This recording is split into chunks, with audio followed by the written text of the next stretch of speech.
Welcome back. You know who it... Oh, I already screwed up.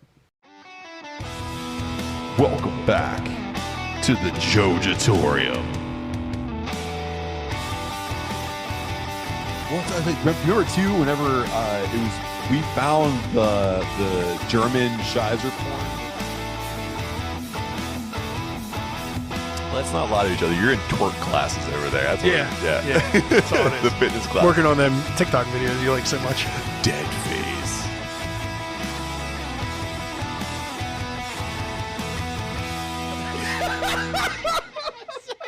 Got right in front of you. Welcome back to Jojitorium. You know who it is. It's Adam. It's Matt. We're decaying with the boys. And rest in peace, Bray Wyatt and Terry Funk. Forever! Forever! Forever!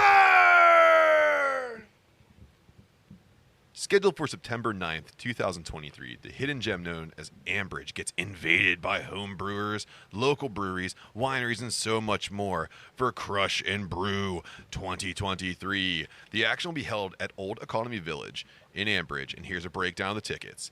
$35 on a pre-buy admission, $40 the day of the event, and this includes a $10 voucher and admission to the after parties at Altered Genius, Fermata Brewing, and Harkins Mill Winery. Admission also includes free tour of historic Harmonist wine cellar and more. The event will feature live music by Ambridge's American Idol gold ticket earner, Eddie Irwin.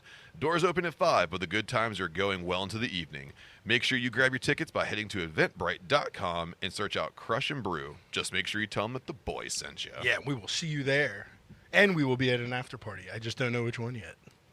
I'll probably make appearances at all of them. Yeah. Yeah, why not? On demand. In demand. Boom. In demand, on demand, in your face. In your face. Here. Now. Forever. Forever! So welcome back. We have to, of course, kick this one off by saying goodbye to two incredible talents in Wyndham Rotunda, also known as Bray Wyatt, and the Funkmeister, Big Funk You, Terry Funk. Just briefly here, reports on Rotunda indicate that he contracted COVID quite a few months ago, and the prolonged symptoms caused pretty significant heart disorder, kind of reminiscent of heart disease, which was ultimately what ended up being the cause of death. Initial reports, they were kind of being mum about it, but we can see now that he had a cardiac episode. Yeah, so they're basically saying heart attack. Yeah. Terry Funk's passing is still in a shroud of mystery. There were rumors of his mental health declining. He had dementia. Yeah. He was in an assisted living facility. So the Professional Wrestling Hall of Fame and Museum alum was last known to be struggling with that. And we just wish him and, Bray, our deepest condolences to their families, and, cheers to you guys forever. Yeah, I mean, Terry made it to 79, so not a huge shock. Like, he's been on the decline. But, yeah, last night took me completely by surprise on Wyndham. I read it. You sent me a message about it, and it was Triple H's tweet, or X, whatever you call it now. Yeah. And I read it, and, it started with, his dad said, blah, blah, blah. So, I read through it and was like, oh, Matt's torn up about IRS dying. That does suck. But why is he was so old? gutted? Yeah. And I was like, that doesn't seem right. So I read it again, and I was thinking it was Wyndham saying his dad passed, and not the other way around, which was unfortunate. I initially did the same thing, and my brain was trying to make it so. And not that I would want IRS to die, but my brain was like, there's no way. Yeah, I mean, it's. I don't want to sound like old man shouting at the sky, but I think this might be the first time in our lives, because we're getting older, that one of our wrestlers we really liked, who's younger than us, has passed away. Yeah, he was only 36, leaving behind a fiance and 4 children. Yeah. So it's been a rough day. I've been watching everybody's tributes to him, and rest easy to both of them, but especially Wyndham. That's tough one. I got my Brody shirt on today, which was his stablemate in WWE, who just passed away a few years ago, untimely as well. So I mean, hopefully they're tagging up there and absolutely in the beyond. They're running roughshod on everybody. As soon as he landed, Lee was like, "Oh, it's about time." Right. So, condolences to all of the families and everybody affected. And also, too, right now, if you go to WWE.com and you buy anything that's Bray Wyatt related, Fiend, anything, all that money goes directly to his family. Right. So go out there, buy a T-shirt. They're reprinting everything. All the money goes directly to their family. So do it. Yeah, I got mine in the order box right now. Yeah, so. yeah, and sorry to start this episode on a solemn note, but we are, as we're recording this, we are literally about 24 hours removed from the news, so it's still fresh in our minds. Yeah. But that'll lead us into round one beers, because we have to pick this right back up. We love wrestling. That's why we do this podcast. But we also love beers, and we also love a lot of other things. We love doggos a lot too, which is directly tied into this beer. I like beer. I like beer, and I like dags. So Adam, we could put those two things together. Call it dog beer. That's where we do the clap. What do we got? Yeah, so we got another one from our friends at Abjuration. I know we just featured them our first episode back, but here they are again because they did something incredible. They have made an ice cream float sour version 1.0. It is a sour ale with root beer slushy, vanilla soft serve ice cream, and milk sugar. This one does contain lactose, Matt, so good luck. And it's coming in at 5%. But the important thing about this one is it features the head dog of Abjuration Brewing Company, Asher, the goodest boy in Pittsburgh beer, and all of the proceeds from this can, as well as a charity event they just held this past week, all go to Biggies Bullies, which is a local dog rescue here in Pittsburgh. So thought it was important to feature that and show that they're doing a good thing. And if you haven't gotten cans of this, go get them. I know there were still some available there as you're hearing this a week ago. So hopefully, I think there might still be some left. But go check out Abjuration either way. Yeah, so while Adam's taking his first sip here, and he can give you some insight on what the flavor profile looks like, sound effects, just to let you guys know, you can search out Abjuration on all social media. It's Abjuration Brewing on Facebook, Instagram, X, and I believe they're also on Threads. And check out Biggies Bullies. I mean, this is a great organization. It's been helping out dogs, especially here in Pittsburgh, for a really long time. And it's just a fantastic organization. So, Adam, I think you've had a couple of these before. Yes, I have. And Adam's about to take his first sip on this bad boy. And what do you think? Yeah, so as with a lot of sours that Abjuration do, I just always think to myself, how are they going to do that? And when you hear root beer vanilla sour, it's like, how are you going to do that? But they did it. I think the vanilla soft serve is definitely in there. And I think root beer and sour are just naturally clashing flavors. Yeah. But they got just the right amount of root beer. It's subtle, but it's there. But it doesn't interfere with the sour. They play well together. I'm drinking this whole pint. I'll tell you that. I think it's done wonderfully. It's a risk, but it's worth it. It's a risk, but a reward. They took the risk. It's our reward. This is so good. It's such a weird but delicious flavor profile. Like you said, it's like two competing flavors that come together, and you can get the root beer like all the way at the end. It lingers on, which is so cool. And then I know there's lactose in it, but really it's just giving it body. Like I'm not really getting a ton of like that, like the lactose flavor, and it kind of comes with it. It's just giving it a lot of body. Yeah, it gives it some thickness. It's kind of boosting that vanilla up a little bit. I think it's nice. Yeah. And most important thing about the whole thing is there's a picture of Asher on the can label, so it's awesome. He looks like our past dog Tucker a little bit, just a younger pup version of him, and he's a good boy. I've met Asher in person a few times. So yeah. Do you think that Bandy's going to give him a run for his money to be the goodest boy in craft beer? I don't know. Yeah, Bandy. We got to make a lot more Bandito Mexican lager next year, I guess. We'll see. They can play in harmony, I think. Yeah, I think so too.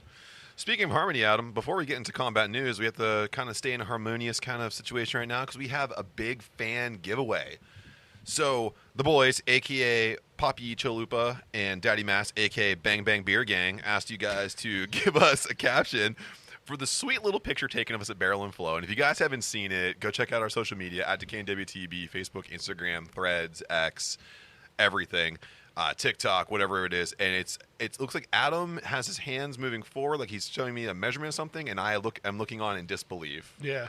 And we didn't pose for that picture. I don't remember that picture being taken. I don't either. And we weren't. That was early in the day. Clearly, yeah, we looked good. So yeah, we weren't into our cups too much yet. No. So I should have remembered. That was just a sneaky photo, but a great photo. But it also, it's us to a T. Yes. It's you trying to explain something to me and going, no fucking way.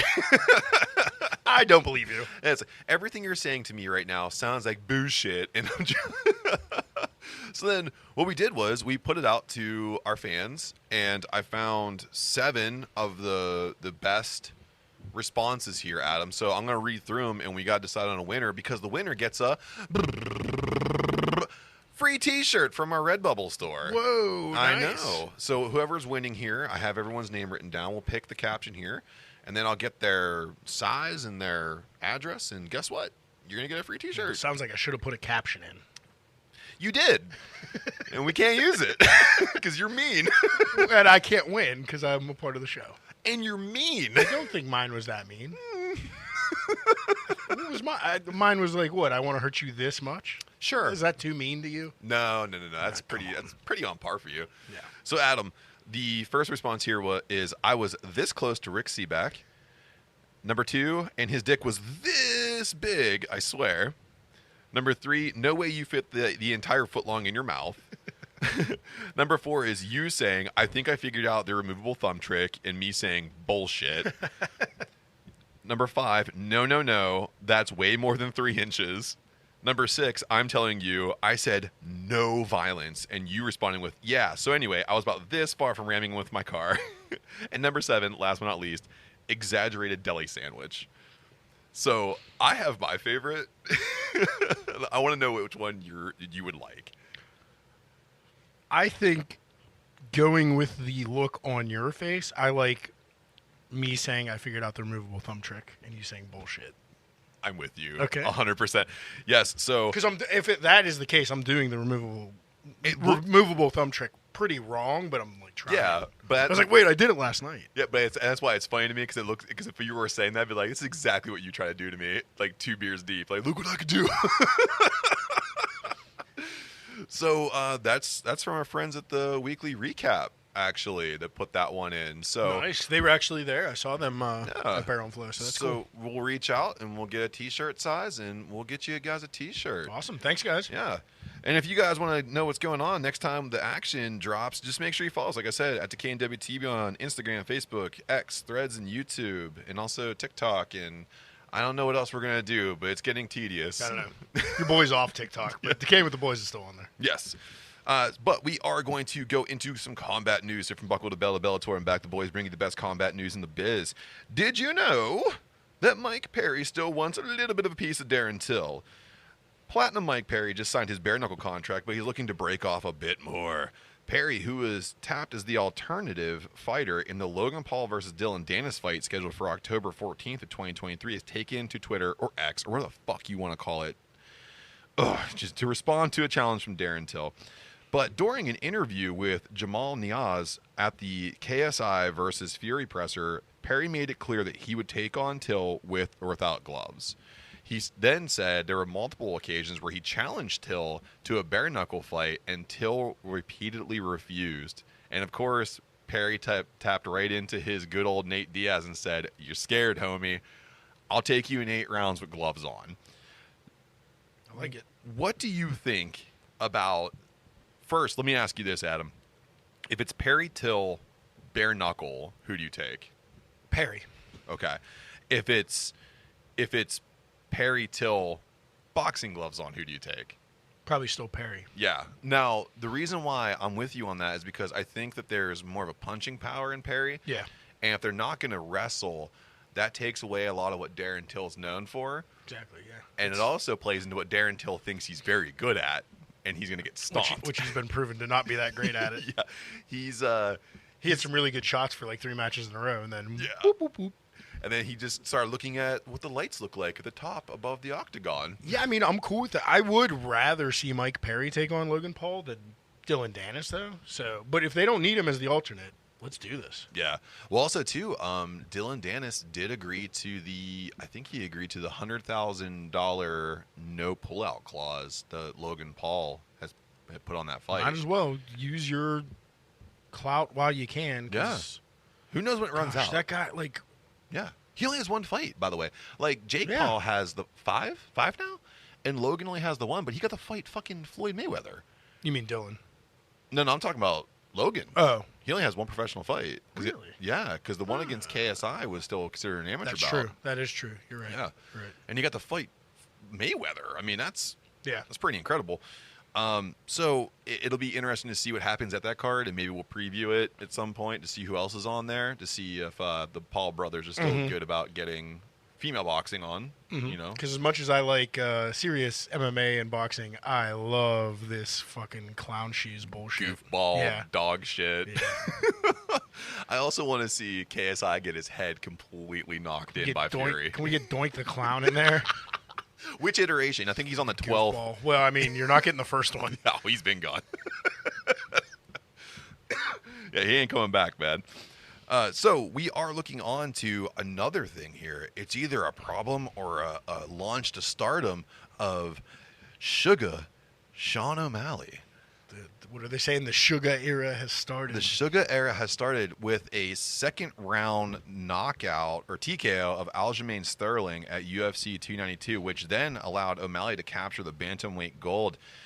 This was about 1 minute into the second round, and you really saw some great boxing by O'Malley in this. The feign to drop back to suck him in, and barely leaned back enough for Sterling to miss that straight and then hit him with a straight of his own. yeah, And just knocked his block off. yeah. It was an insane the feint he threw, the feint he leaned out of was like so close. Like you could have smelled Sterling's knuckles. easily. Yeah. And he just came, and Sterling was just also going forward at the same time. So it was just a little off balance for like half a second, and that was it. That's all he needed. That's all he needed. And then I know there's some doubts on the stoppage, but whenever you saw the ground and pound there, you saw Sterling really go lights out. Like some of those hammer fists from standing came in clean. That last fist right before they stopped it was pretty brutal. Could you have let it go on? Yeah. Was it going to change the thing? You had 4 minutes left. I don't think he was going to survive. They're like, he was going to pick the leg. I think he was scrambling. Like, And that's what they were saying. Like, he grabbed on the leg. He was going to start working for a takedown. I don't know, man. He was still in the turtle. Yeah. I mean, he was knees against elbows, trying to turtle up a little bit. I mean, I think he had the instinct to protect himself when he came back. I think that last standing hammer fist, when it came down, you saw, like, everything went out for a second. Yeah. The hand stiffened up, and he came back very quickly. So, I mean, I give it to Sterling. He did. But, like, you saw that stiff, and that when he went stiff, that's when they called it. And then, just so happened he came right back. But you got to protect the fighter. In that Absolutely. case. He was on his stomach. Yeah. He could have taken another shot to the back of the head. And who knows what happens Just a there, bad too. position. Yeah. Right. And that's not taking away from Sterling because the first round was great. I mean, Right. Sterling fought really well. I think he had a good fight plan. And then he kind of fell into what I haven't seen that kind of boxing from O'Malley in previous fights. I've seen him be more straightforward, a little more reckless. So he actually, the skill that kind of came into this one was kind of surprising to a degree, but you're seeing an elevated version of O'Malley that's going to make him a threat. But that bantamweight division is a murderer's row right now. It's an absolute stalwart. Yeah, I mean, it was held down by a lot of guys that have moved out of the way now. So it's a lot of rising stars. Yeah, like for young, lack of a better hungry fighters. Right. Yeah. So there is some fallout here. Some good, some bad. Daniel Cormier called the UFC 292 display the second coming of Conor McGregor, which isn't a bad thing. He says that O'Malley is good for business, that he has the fight acumen, he has the attitude, but he also possesses the skill set. They were comparing the feign and punch to the McGregor-Aldo 13-second knockout. It was very much like that. Yeah, and then Cody Garbrandt expressed his happiness for O'Malley, but feels that he sees holes and weaknesses that are exposed with a more skilled fighter. I agree with that as well. I do too. Dana White went on the card presser to say that O'Malley is already a superstar, that he's going to be a rising superstar. So he got the nod from Dana White. And Darren Till As we previously mentioned, he came out there and said O'Malley isn't getting Dana White privilege. He is getting superstar privilege. And in that, he means I'm not that sure what the fuck that means. he got to jump ahead a little bit Oh yeah. to get to the title fight. I But don't how's that not Dana White privilege? It's Dana White privilege. Well, but like also, Dana White too- loves him, and that guy. Let's not. He's 17-1. Yeah, it's not like it was his third fight No. in the UFC. Like No. he's been in there, but he's also taken some losses. Like, Yeah. well, the first time they were trying to shoot him into the title Yeah. picture, he took that loss, And he went on. and that really stunted his Yeah. rise there for a little bit. But what I think really helped him in that one, too, when he lost that fight, and that was against Mr. Marlon Vera, he went on like a press tour of that. He's like, I wasn't ready. I was too cocky. I was going into that fight camp not preparing myself for what Vera was bringing. Too many gummy bears. Too many gummy bears. I Too still many remember gummy that. I still, not to get too off topic, but Chris Lieben way back in the day, he was my favorite. He came in and looked like crap in one match and got the crap beat out of him. Yeah. And his excuse after the press was like, after the weight cut, I just ate too many gummy bears. I haven't stopped shitting all day. And I was like, well, man, I mean, you're my spirit animal. I don't know what to It's tell hard. you. It's hard to stuff a takedown when you're squeezing cheeks. Right? So there's this idea that Aljamain Sterling's going to quickly turn around and get his rematch. I don't think it's going to happen No chance. right away. There's also the idea that Marlon Vera can get the shot because he's been on a pretty decent tear, and he was the first guy. And O'Malley took a shot at him in Yeah. the post-fight. Like, they're already building to that. I mean, and the only reason I say no way for Sterling getting the rematch right away is because Dana White doesn't like him. No, he hasn't. Yeah. Yeah. He didn't like him the whole title run. Yeah. So, Well, I mean, also, White's thrilled. also not his fault, by the way. I mean, I know Sterling's fault? Yeah. Or Dana White's fault? Yeah, not Sterling's fault at all. Yeah, because Dana White was mad that he got the belt over the illegal knee from Peter Yan. That's not Aljamain Sterling's fault. Right. He took an illegal knee, and he got decimated by it, like any one of us would have. So I don't know how you can be mad about that. Then Aljamain went on to defend the strap like 3 times. Yeah, Like, against decent. against credible. I mean, Yeah. TJ Dillashaw, he got hurt in that fight, but, like, still beat him. Yeah. And I think he beat Cejudo. I don't know if that's why he was champion or getting to the championship. Yeah. But, like, I mean, Cejudo was, like, in the twilight of his career, but he at one point was, like, one of the best. So Yeah. it was a very underwhelming title reign for Sterling, but that's not his fault. Like, it's not his fault that the caliber of opponent wasn't where it is now. Like, Yeah. Absolutely not. does he? I do think he deserves a title shot in the future. Maybe do this one with Vera and then go back to Sterling. Well, also, too, If Sterling can win a Yeah. qualifier fight or something. Well, that's like it's the old Brock Lesnar idea where you don't put him in the title match. You give him a fight against a top-ranked opponent, and if he wins, Right. you jump. If Yeah, I the think it's person fair. you're squaring off with wins, they get the Because shot. I mean, he's just the champion. He can't fall that Yeah. far in the rankings. 3-4 at the Yeah. at the worst. Well, you got to look Like, too. Like if you do that, then you're kind of besmirching the process of like Kamaru Usman. Like you didn't give him a title match right away. You made him make the qualifying fight. So I'm and sorry. Dana White just doesn't like it because Sterling's not an exciting fighter. He Yeah. makes it the decision quite often, but he's good. He's very reminiscent of the end of Tyrone Woodley's. Yes. Yeah. Yep. Exactly. Smart fight IQ. Doesn't want to take a lot of damage. Doesn't mind going to decision. Knows how to get points on Right. the card. There's nothing wrong with that. And if his age is just if he's just been in the game too long and now these younger fighters are better than him, then that's fine. Yep. Qualifier match will prove that. Yep. And that's it. But yeah, I don't think he's gonna get the immediate one. I think if it was a champion that Dana White really like pushed for, he would get it, yeah. but it's not gonna happen in this case. So, Adam, moving on to the squared circle, the Royal Rumble 2024 is roughly only 5 months away. My favorite It is, yes. It's event of the year. one of the best premium live events Yeah, that they except- have. Except last year. And, of course, the dirt sheets are going nuts. I don't count us amongst the dirt sheets because we're not douchebags like that. But I did I get dirty every once in a while. You can keep your hands clean, but I get dirty. That's why I have you as my podcast partner. Let me tell you what I heard about what's in Cody Rhodes' pants. Yeah. So, Adam, there's top names floating around for the men's and women's Royal Rumble. So, for the men's, we're looking at LA Knight, Cody Rhodes, and Gunther. And for the women's, we're looking at Shayna Baszler, Kairi Sane, and Becky Lynch. So, starting with the men's, any one of those three, LA Knight, Cody Rhodes, and Gunther, are you kind of putting your chips behind any one of those? I'm gonna do the big Adam thing, and like I kind of have to. I will go LA Knight as my top choice. Okay. And Gunther's my second choice. I don't think Cody Rhodes should win it. He just won it last year. And I think you can get him into a program with Roman Reigns, holy crap, without needing him to win the Rumble again. Yeah, I think you can too, but you get one of those other guys in to get the title off of Rollins, whoever's holding it at the time. Yeah. They both deserve a push. Cody's already made. Like, yeah. The LA Knight and Gunther need just a little bit of a one-up jump, and they're a superstar. I agree with that. I think LA Knight's already there because he's just that good on the mic. He's just over. Yeah. He's just over. Right. Like all that weird criticism he faced too, and he's like, okay, whatever, and he got right past that, Right. and he's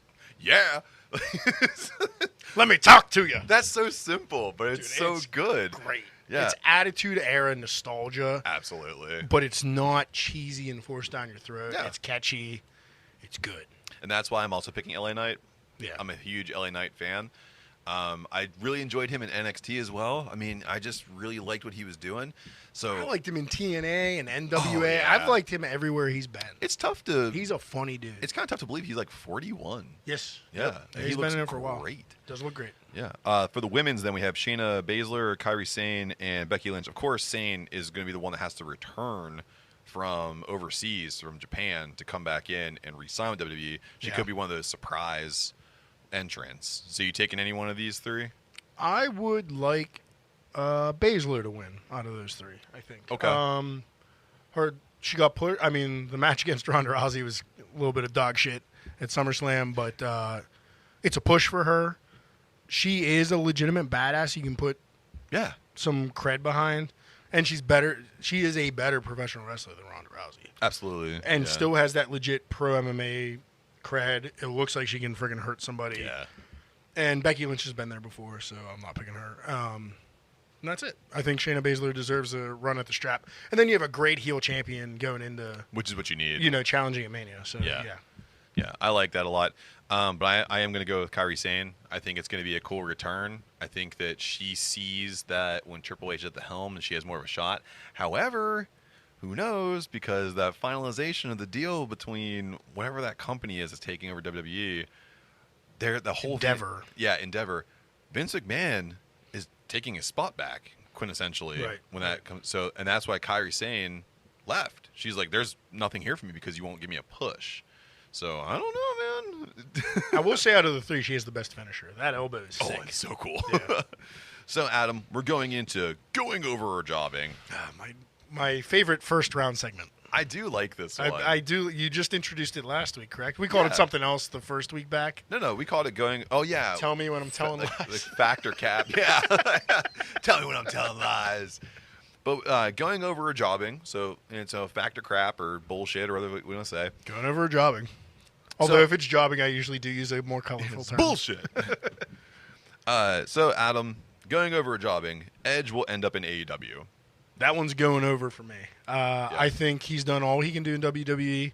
The only thing he could do that's left is win the title again and have another run, and I don't think we need that. There's a logjam. Yeah. I think that send-off in Toronto was the perfect last chapter of his WWE career. Let him go to AEW, make a little bit of money, fight Christian one more time. Yeah, or team with him. Yeah, or team with him. And Could you imagine Brood 2.0 and you have Botchasaurus in there too with Gangrel? Because Gangrel's still doing some shit. You know what you don't do, but they're definitely going to do it if it happens? Put Edge and Christian against the Hardy Boys again, because the Hardy Boys just look like dog shit that got rained on and like frozen. Smeared across the yard.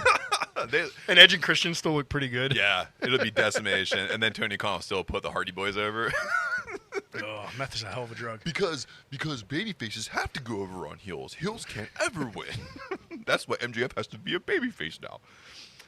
So, Adam, going over or jobbing, Conor McGregor will return to fight in the UFC.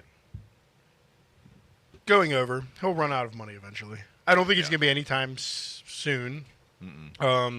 I know they're trying to get him in there for UFC 300. We talked about Bellator 300 last week. So he's been rumored for that. I don't know how far off that is. Pretty far. He Yeah. said no to 2023 already. So Yeah, so it's like either early 2024, Yeah. but he hasn't even re-entered he'll be USADA. back. He needs money.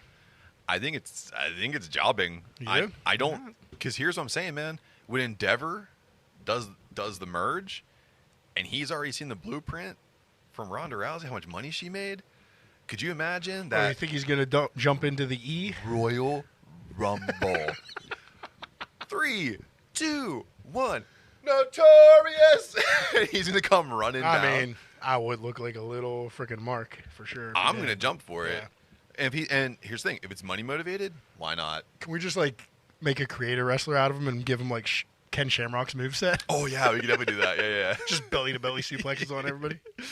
So Adam, going over a jobbing, Seth Rollins is having a better post-Shield career than John Moxley, also known as Dean Ambrose. Yeah, you're playing. You're playing in the my wheelhouse. You know Yeah, how much I know. fucking hate John Moxley. Seth Rollins is definitely going over on this one. Okay. I mean, Moxley's stuck in a faction in AEW now. He did hold the title a couple times. Yeah. It's a lesser title. You WWE is still the king, and Seth Rollins has that title right now. So I think Seth Rollins is more successful at this moment. But Seth Rollins has the consolation prize in WWE. He doesn't. Yeah, that's better than having to team with Wheeler Yuta every week. No, it's not. Wheeler Yuta's good. I like Wheeler Yuta. Little fucking jobber. So I think I do think this is also going over. I think Seth Rollins has significant star power, but I'm not going to take away from John Moxley. He was able to they both reinvent themselves pretty well, but I think John Moxley was able to make it work for him, and I don't think he so much cares about the things that Seth Rollins cares about. Right. But Those boots. Yeah. And Seth Rollins just has draw power. Not that John Moxley doesn't, but we're looking at WrestleMania already selling out. But I mean, I challenge John Moxley. Do something different. Like you've seen it. You've seen his blueprint. Every match is the same. Yeah. I'm You gonna know, for bleed. the most part. He's solid. He's gonna bleed. Yeah. He's gonna hit the Death Rider. He's gonna do the stupid forearm spot. He's gonna do the stupid elbow spot. I also don't like his bulldog choke. Don't like that either. Not a like fan it's of that. all weak. Like there's nothing. Yeah. He's not quite technical enough to be a technical wrestler, and he's not quite hardcore enough, other than dicing his head open every week, to be a hardcore legend. Yeah. Either. He's not Terry Funk. He's like, not. He's not he the thinks same. he is. He does. He's like cosplay Terry Funk. yeah. Cosplay McFoley. Like it's Yeah. not Ye- working. I don't know if it's the caliber of opponent. And I mean, he really thinks he's Onita. He's not. He's. Yeah. I've seen Onita just take friggin' big boots straight to the mush, like shoot boots to the head. Yeah. And AEW's not going to let that happen. So That's true. he needs the pivot because you just can't do that on American television. Yeah. I think his best character is when he first came into AEW and he was like the hardcore anti-hero going against Chris Jericho's faction. Yeah, maybe it's him as a heel just doesn't fucking. It doesn't work vibrate. because he's always been like that, like that, Yeah. that like speak through my teeth and I'm gonna stab you with a screwdriver. Yeah. It's like you can be hardcore without stabbing somebody with a fork or a screwdriver because we know that's worked. I just like when he pulls the fork out and he's like, salad time. He just starts stabbing people in the head. Let me show you what I've done since I stopped drinking. I'll throw you up a quick Caesar salad. So, Adam, the last one here before we go. Kong salad. The last one before we go into a break for some commercials from our friends. Going over a jobbing, Ronda Rousey will return at UFC 300. There's my hot jobbing bullshit. There's no fucking way she's ever getting back in a UFC ring. She's no, that's not happening. Nope. Well, she also wants to be a two-time mommy. She said that too. She wants to have more kids. She's on that path, and that's the path. And it's cool. She should stick with. She made a ton of money. She was one of the pioneers of women's MMA. And you should just be good with that. Yeah. Rest on your laurels. You're fine. Yeah, it's cool. Yeah, come back to WWE when you want to make some more money. Yeah. Get that Brock Lesnar 4-match contract for $1.5 million. Break Charlotte Flair's nose for me. Let's do this. Thank you. So speaking of breaking, we are going to break right now for a commercial from one of our friends because we still don't have any sponsors. Come on, sponsors. I've been sniffing. Come on, sponsors. I've been sniffing, but our friends We like keep beer. coming round. We got tattoos. Yeah, We like horror movies. I'll pierce my body again. We can get some goth jewelry. Goth nipples, where are you at? So, so we are going to go into a break here. You're going to hear from one of our friends, and if you listen to them, you go support them. You support us, and we support us. We can do some pretty cool stuff. So we'll see you on the other side. Psst. Hey, you. Want to get doomed? I'm Tessa. And I'm Nicole, and we have a spanking new podcast for your ear holes called Doom Generation. Listen in as two foul-mouthed biddies have an always casual, often comedic, What? I think we're funny. and sometimes chaotic conversation about the things that doomed us to be who we are today. Take a trip with us down nostalgia lane, and we'll try not to veer off the road. Available on Spotify and Apple Podcasts. Follow us on Instagram and Facebook at Doom Generation Pod and on Twitter at DoomGenPod. Later, Doomers! Welcome back. Hopefully you heard something that you like. Because, again, when you support our friends and you support us, when you support us, we get some pretty cool stuff. Like going out and putting out fan polls for people to answer. Just slipped into Malkovich. I know. I'm trying to... During we the did a break, little Malkovich skit in the middle. I and, wanted to be John Malkovich. like auditioning for the Penguin and doing it poorly. Ooh, that could be something we do There you go. after the show. All right. So we did put out a fan poll. So last week we kind of fantasy booked Jake Paul against Tom Hardy, and we asked you guys who would win this fight, and they're like in a fucking landslide, not even close. You guys all picked Mr. Hardy to go over on this one. Yeah. Jake Paul only got 9% of the votes, while Tom Hardy got 91%. The strongest of the Hardy Boys. You know? Dun, dun, dun, dun, dun, dun, dun. You're going to vote against Bane? Are you stupid? Dude, and that's the thing too, like if you got to pick the version of Tom Hardy to do it, why you wouldn't pick Bane? Beyond me. I'd pick Bronson. Oh yeah. Oh, Because it like... I don't know if I can say this on this podcast, but I think it just beat him up and then like paint a mustache on their face with their own poop. yeah. No, he was You know, definitely. He was a kinky dude. He really was. He was a kinky motherfucker. I had a proclivity to violence. So, again, not surprised. You guys picked Tom Hardy to go over. We do too. And, you know, of course, Adam's going to pick Bronson version of Tom Hardy. Yeah, I'll take Bronson. You can take Bane. I'm going to take Bane on this one, both of which brawly, psychotic dudes. Just proves that Venom sucks. Yeah, absolutely. What are you doing? Bombing in the box office. That's what I'm doing. So, Adam, also last week, we dropped this idea of beige flags. Yeah, it really, I didn't know what it was. And Yeah. we said we'd elaborate on it this week. And we will, right after we get into round 2 beers. What do we have? So we got something, something, again, we're going kind of low at the beginning of round 2. Yeah. We got something special that I got to be a part of with 2 businesses that we really love on this podcast. One is surviving. Yes. The other one's gone forever. Yes. Not forever. Well, who knows? They might come back. Yeah. You know. But it was a collab between Bash Brew, Black Forge Coffee, and Arboretum Trail. And it's called Hail Sumatra. Hail Sumatra. So we did a Belgian quad, which Jesus. is a big old 12% beer. That's a big boy. Yeah, and then we dunked a bunch, I think 10 pounds, maybe 12 pounds. I'll have to ask Ben someday. Yeah. Of Sumatra coffee beans from Black Forge in it. And then barrel aged it in a Willet barrel for almost 6 months. And we're going to drink it and get really silly by the end of this round. Yeah, and that's why we're going to talk about beige flags Yeah. whenever this is going on. Let's try to decap it. Yeah. There's wax on it, so see if it works. Oh my gosh, the wax. There you go. Sound effects? There we go. Ooh, I smell the barrel immediately. Yes, it comes right out. So I will take Yeah, take a nice little helping there. I mean, I'll take a helping. It's a 22-ounce bottle, so. Yeah. But yeah, this is a toast to the departed Black Forge and a toast to Arboretum and his Ben from Arboretum and his future endeavors, because they will occur. He's on the move. He's going to go more distro focused, from what I've heard, and continue to grow. And Yeah. maybe there's a tap room down the road. You know. I think there is. Who knows? There's. But Bash Brew will still be involved with him. Yes, as absolutely. it continues. Big shout out to Ben. If he's distro, you got to have a spot in your fridge for Arboretum Trail. It's good beer. Took my first sip of Sumatra. Man, that thing punches you right in the palate. You have to be ready for this, and we were ready for it.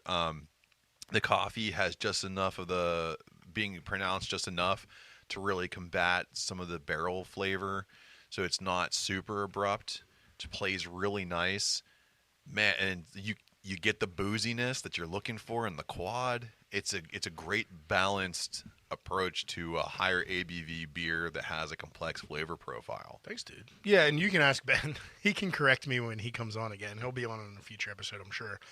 I think how this one came about is he asked me about putting coffee in a beer, and I kind of gave him my method, and he's like, "You think you want to do one with me?" I was like, "Yeah, well, we're doing some sort of stout, something." And he's like, "No, Belgian quad, and we're gonna put it in a barrel." You're like, "Fuck yeah, dude!" Like, all right, let's fucking do this. Yeah, you had me at barrel. Yeah, I thought it was a crazy idea, but it worked. So yeah. So while we sip on this illustrious Belgian quad, that is, and keep a lookout for Arboretum Trail on all social media. Yeah. He will be distroing back up into the city at a couple local craft beer bars. So perfect. Keep a lookout. Get some of his stuff. Probably Mike's I know Beer Barn. his pumpkin stout should be ready this fall. Oh, and also we'll probably preview that on a future episode. Yeah, wink, wink. So Adam, while we're sipping on this, we got to get into these beige flags here. What the hell does it mean? Did we figure out what it meant? Well, first off, I should say we didn't know what it was because we're only full of red flags. Yeah. Which we know what those are. Well, and I think it's also because we're closing in on 40, but that's true. Yeah. We're in our mid you to late solidified 30s. the bullshit that you should have took care of in your 20s. Yeah. So, Adam, beige flags are defined in two ways, and thank you to the Tab for this because I went on the tab.com and I was able to read their definition. Number one, it's issues that aren't complete deal breakers but can cause you to take a moment to analyze. And two, it could be something that someone does that makes them extremely boring. Okay.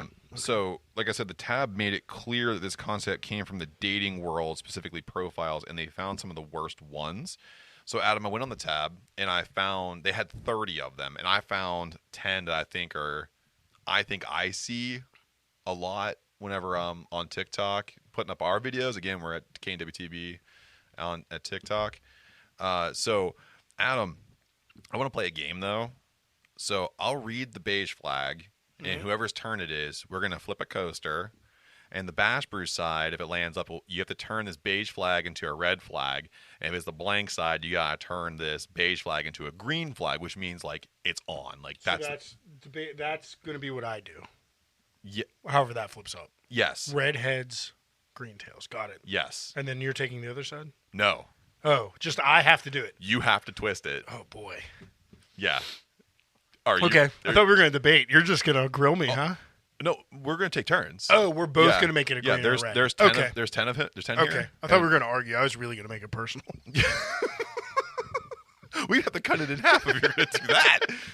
So what we'll do is we'll flip it, and then you have to turn it into one or the other. Sure. And then you'll do 1, I'll do 2, 3, and 4, and so on and so forth. Sure. We'll see what we can do here. Sounds good. All right. So, Adam, number 1, it says, I'm overly competitive at everything. So that's a beige flag that comes out. So, like, okay, so you're overly competitive. You sound like a lot of fun at a party. Right. All right. So, Adam, let's see what you got to do here. You got to make this a red flag. Got to make it a red flag? That's you know what? I prefer that. Okay. Because it's exactly what you brought up at a party. Yeah. And especially, like, family cookouts and things like that. You know, you have some close friends over. It's not a full-blown, like, drink fest or anything. Eventually, board games pop out. Oh. There's nothing more infuriating than playing, like, Monopoly with somebody that's competitive. Oh, yeah.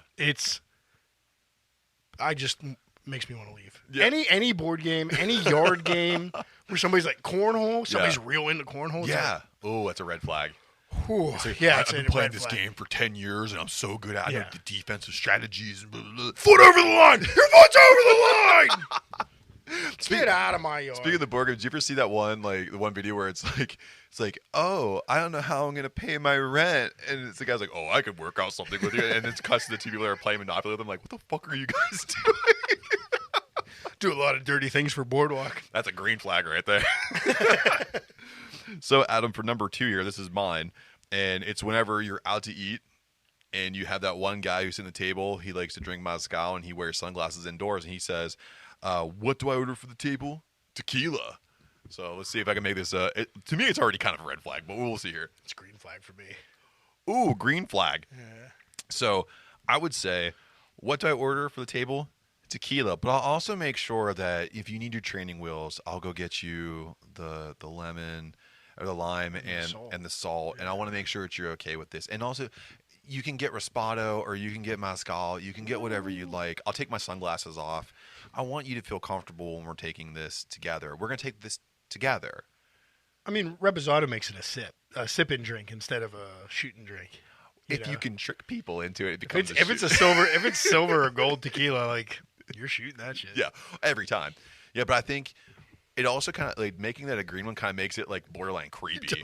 You don't let anybody put it in a margarita. No, we're drinking it straight. It's straight or nothing, and that's what you make it. I should have give you the salt. I'm just shouting on all these. I like this. Yeah, beige flags really get me geared up here. Adam, believe it or not, I don't drink coffee. Ooh. Oh boy. Okay. You gotta make that a green flag. Well, I'm sure your stress levels are low, and God, this is hard. Your stress levels are low. You probably have like a regular heartbeat. Yeah. You're you probably not kiss your mom on the mouth. Yeah, you're not irritable. Yeah, you can kiss your mom on the mouth because you won't have coffee breath. Yeah, sure. Yeah, nice things. You're probably an all-around... You're a nice guy. Nice dude. Yeah. Do you take your coffee black, though? Because that makes you a psychopath. Only black. So, a teetotaler? Yeah. If someone's like, I don't like coffee, I only like tea. Shut up. So number 4, debating if pineapple belongs on pizza. I'm going to make this a red flag. So I think if you like pineapple on your pizza, you probably, I don't know, like to push kids over at Disneyland, or you probably wreck your car on purpose so you don't have to go to work, or, like if you like pineapple on your pizza, I'm pretty sure that I can't trust any of your opinions. You probably also think your zodiac sign steers all of your decision-making process. I would say these are the kind of people that also like go to like a really nice seafood or steakhouse or like a nice sushi restaurant and order the chicken tenders. Oh yeah, yeah. Or they go to a whiskey wine bar and ask for Fireball. Do you have any spiced whiskey? You got that Fireball? What about the Screwball? You got some Screwball? I like that peanut butter stuff. You got peanut butter in there? So, Adam, this one, I don't know if you watched The Office at all. I know that's not one of your favorite. I did. No, okay. I watched it when it was... So, whenever someone puts on their dating profile, looking for the Pam to my gym. It's a red flag. Spoiler alert, it's a red flag for me. It is a red flag for you. Oh, nice. Yeah, you're boring as shit. That's not realistic. It's not going to happen. Jim should have taken the money and started his sports, I forget what he's going to be, a sports writer, I think. Yeah, he wanted to be a sports writer. Some sort of sports broadcaster. He should have did that. Also, too, he was a psychopath. Plain Jane He just Pam. picked on people. He made sadistic pranks. I mean, I was okay with that. I'm pretty sadistic, too. You're okay with that? Yeah, but then take the money. You better go sadistic the whole way. Yeah, all the way. Leave Humdrum Pam back in Scranton. Humdrum Pam got super hot. In real life. Scranton Pam didn't get hot. Scranton Pam was office hot. Scranton Pam would have ended up marrying Michael for the money. True.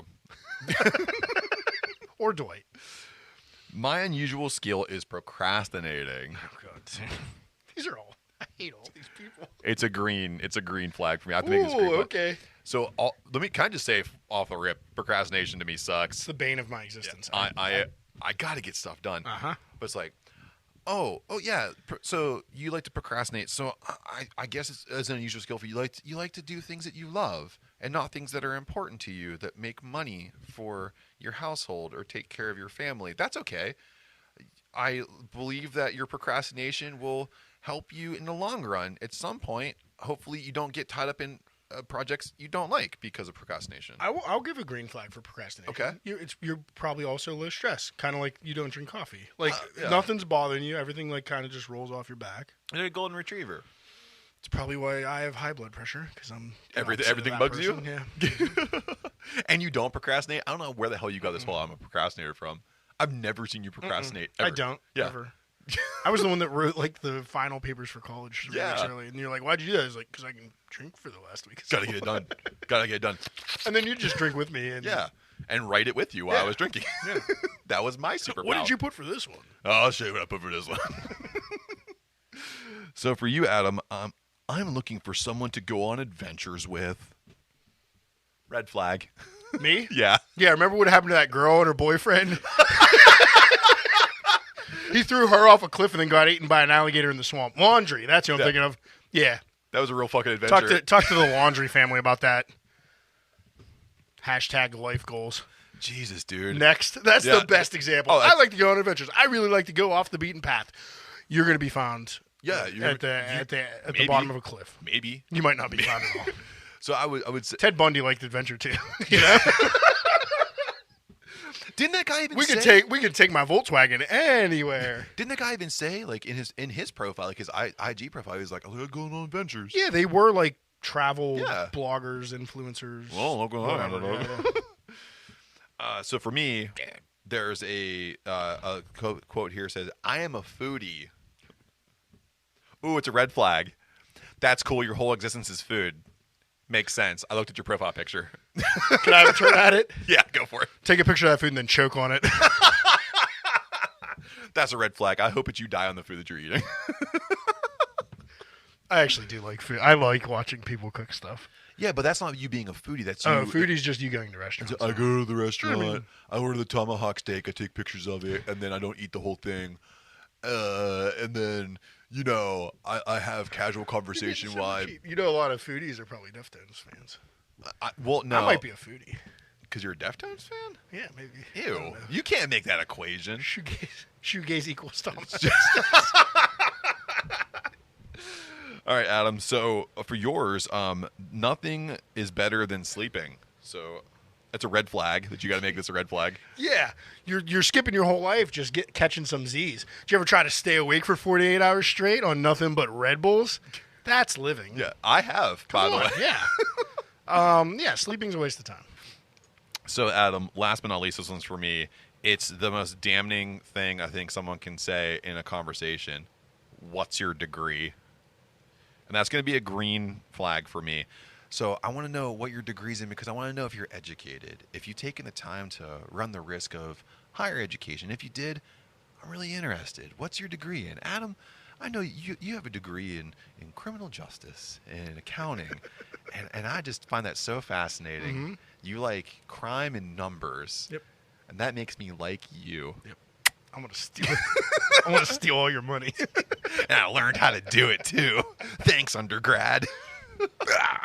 So, Adam, those were the top 10 beige flags from tab.com. Those are good. Those are really good. But we can also see, too, how quickly those things can turn into red flags. Red flags or green flags. Or green flags. Yeah, there's some positives. It depends on... I think it's... I mean, in all honesty, I really do like sleeping now. Oh, I do, too. I'm not going to talk about it with people. Oh, if I could go back here, I love pineapple on pizza.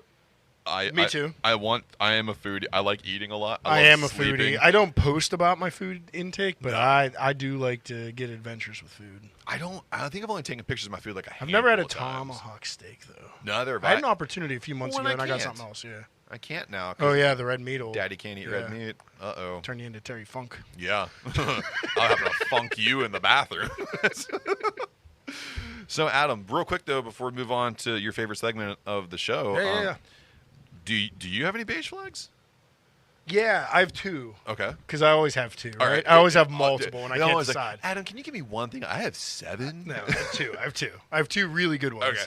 Okay. One would be when somebody, especially a coworker, usually somebody like you know, but you don't really know, somebody on the fringe of being a friend, like an acquaintance. comes up and goes, "Oh, yeah, next week, we're going to Disney."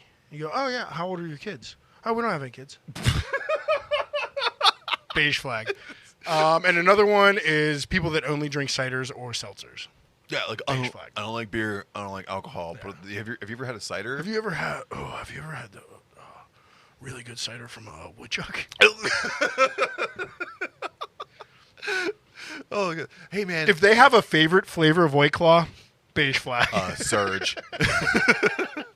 I put 3 Surges in a thermos and I chug them. Yeah, beige flag, and that's all they drink. I mean, everybody should have a preference on their flavor of White Claw, but like if that's all they drink, they're like, I can't even get the combo pack. I only drink mango. It's like, whew. It's like, and that's the thing. It's a beige flag because you're like, oh, I could still like go drink with you, I guess. I just can't talk to you about what we're drinking. Yeah, I was like, I have this, like, I have Hell Sumatra, and you're trying to talk about it. I was like, well, actually, you know, this one's only 100 calories, and it's got 1 gram of sugar, and it's not that big of a deal.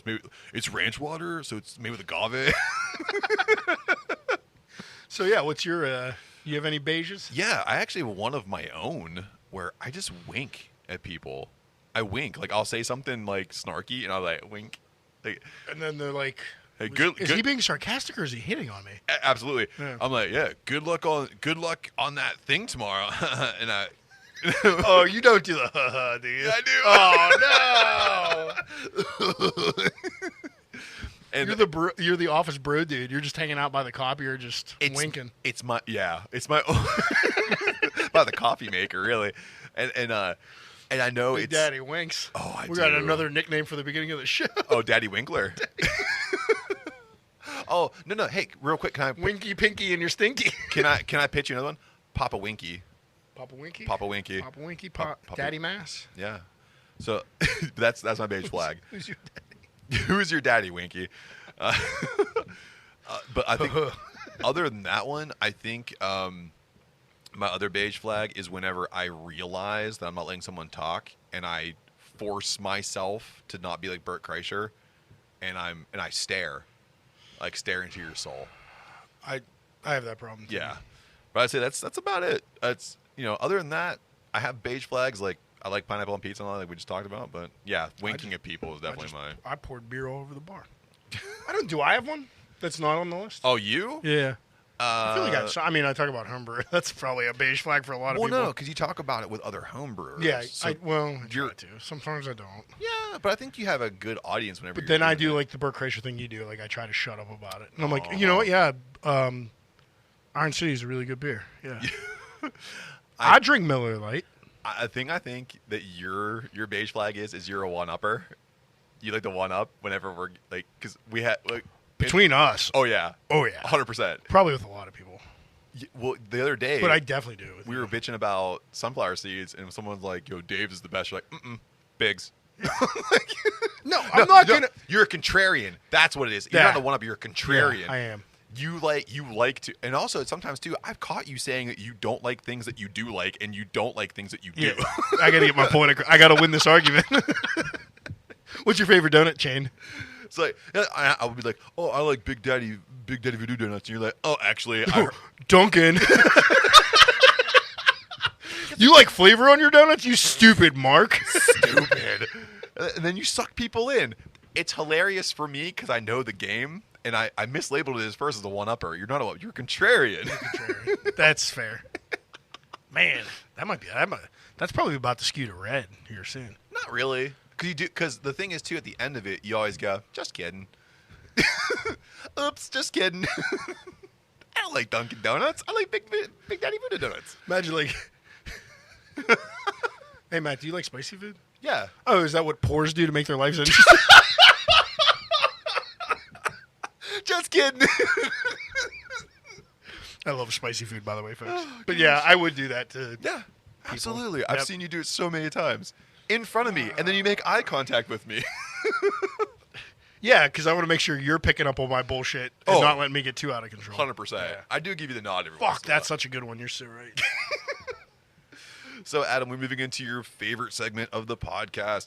It is questions from the internet. Yeah! Adam, what is your favorite villain squad? Yeah, so definitely when we're talking villains, I'm going to DC Comics. Because Marvel just got some goofy villains. They do.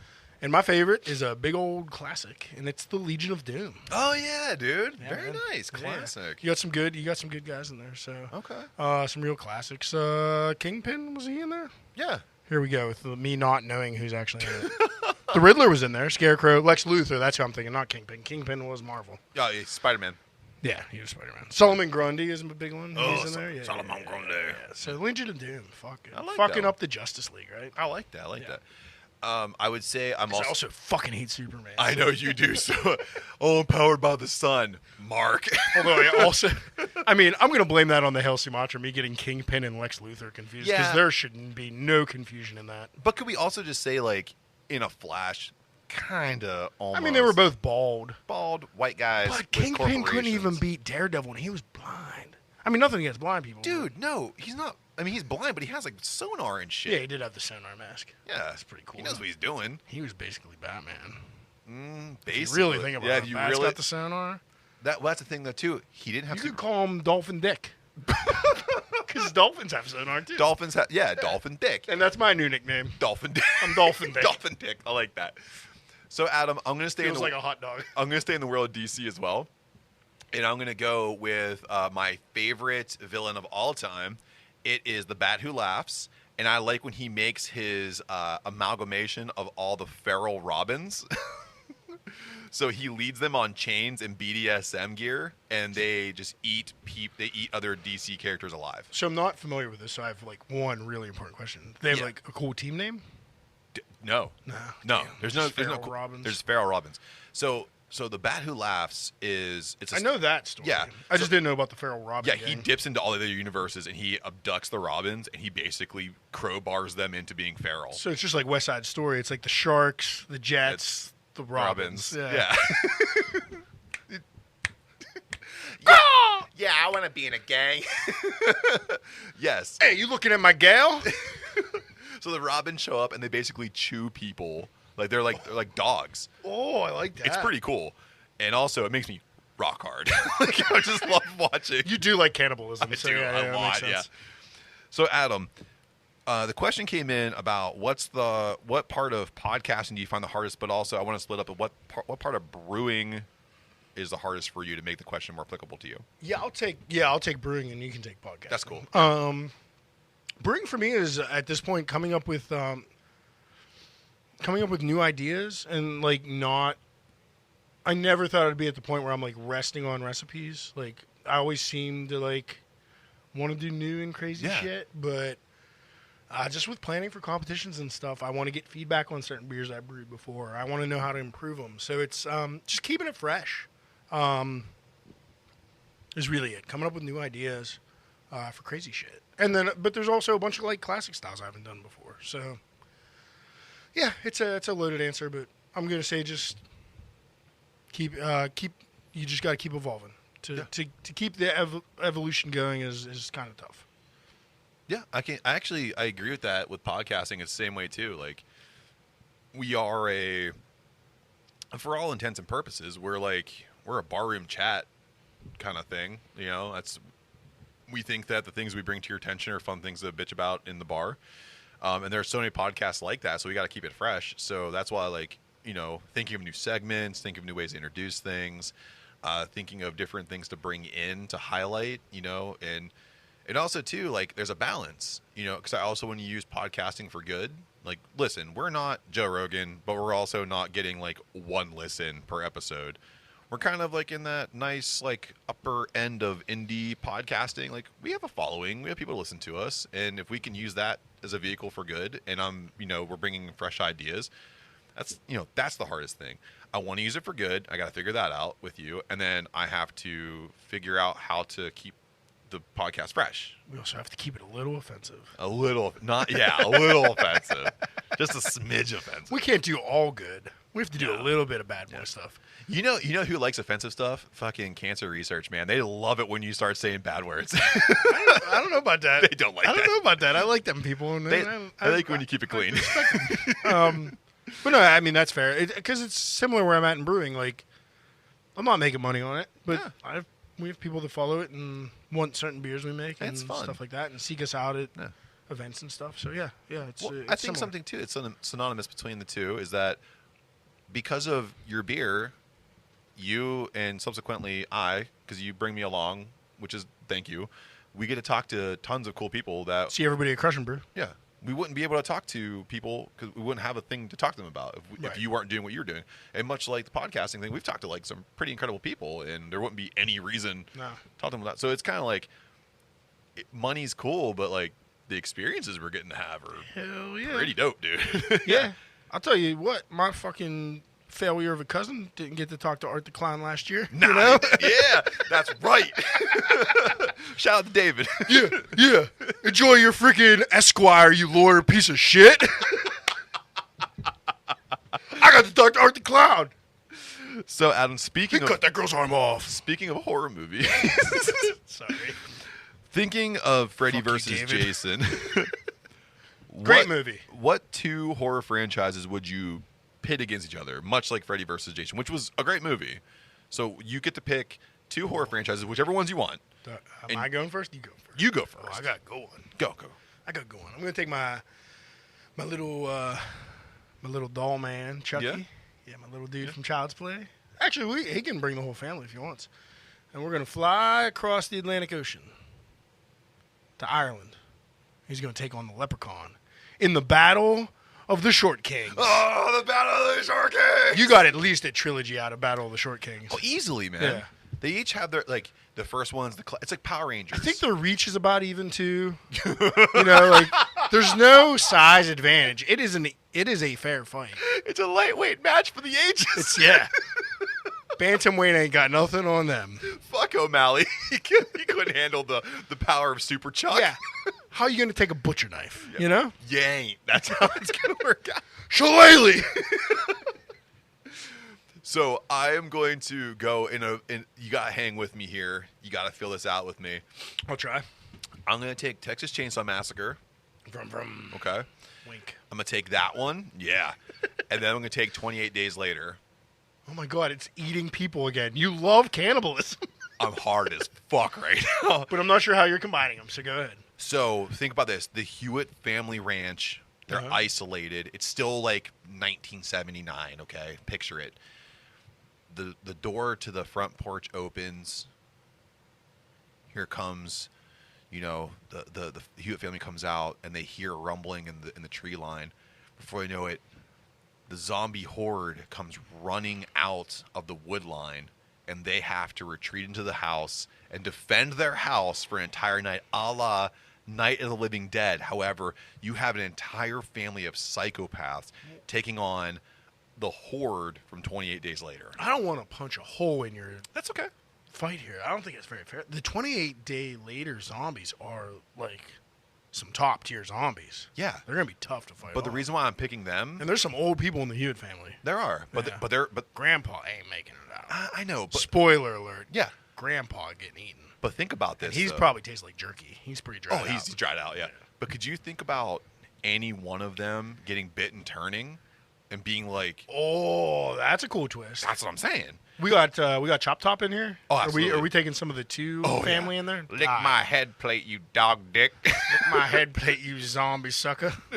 So yeah, I would take 28 Days Later and Texas Chainsaw Nice. Massacre, smash them together. Like, That'd be fun. yeah, if you take the whole Chainsaw Arch, like all of the characters, And- you yeah. get freaking Matthew McConaughey in Oh, there yeah. being that stupid character. that terrible iteration of the movie. I want every universe of Chainsaw. Yeah, they're all in the same First house. zombies. Yeah. I like it. I'm Yeah. okay with that. Cool. So Adam, what's on tap, and where can you find us? Oh, we're done with quiet. We're done. What? They only ever send us 3 a week. What the fuck? That's all we gotta do. So, for our next festival, which we covered at the top of the show, Crush and Brew, September 9th, we will have the Flying Spaghetti Monster Italian Pilsner and the Retired Double Agent Double Hazy Jalapeno Pineapple IPA. And that's it. I mean, those might be left after the fest, so hit us up. Yeah. And we have some of that left after North Hills. So if you're interested in either of those and can't make it to Crush and Brew, let me know. I'll get you some bottles. And then September 23rd, we have Home Brews and Blues out at the Coopers Lake Campground. That is September 23rd. And a new addition to the calendar, October 22nd, Homebrew and Chill returns to the All Saints Brewing Company in Greensburg. One of Matt's favorite events. I absolutely love that event. And then just a short 6 days later, October 28th, Brewing for a Cause at the Energy Innovation Center. You're gonna be very As busy. part of Trube. Yep, I signed up for Homebrew and Chill this week, and I don't know what the fuck I'm thinking. But I'm excited. Yeah. I do know what I'm thinking. We're going to bring back an old classic. Ooh. And we're going to bring back an October favorite Okay. for Homebrew and Chill. And then only one of those will continue on to bring up again. Yes. Bring for a cause. But, bring up a for a cause. So, you know. So if you know what's going on, I'm down here in the Brew Lab. It's at @Bash_Brew on all social media. It's Facebook, Instagram, and on X. If you want to know what's going on, the boys, we are at DWTB on all social media: Facebook, Instagram, X, Threads, TikTok, YouTube, and I think I have an invite coming for that Sky Blue or the fuck that thing is. I have no idea. Oh, I know Sky Blue. Yeah, I know Sky Blue too. So, from inside the Jojitorium, where we are sipping on the amazing Hell Sumatra, until next time, cheers. Follow the buzzards. Timothy Oliphant was in the remake of The Crazies in He sure was. 2008. He sure was. I love Timothy Oliphant. Me I like too. the way that he stares at the camera longingly, as if he's trying to make I love to just me. I feel like I can feel his facial hair tickling me. I wish I could. It would feel so grand. Why are you? I don't know. I don't even know what you're doing there. I was trying to do Maria Bamford, but that's not how she sounds. Nope. Maybe if she was a dude. Maybe if she was Mike Bamford. If she was a dude and she was trying to talk Like her. well, no. If she's a dude, she's trying to talk like John Malkovich. Hello, I'm John Yeah. Malkovich. You know, it is kind of a John I wish Malkovich. I could kiss Timothy Oliphant.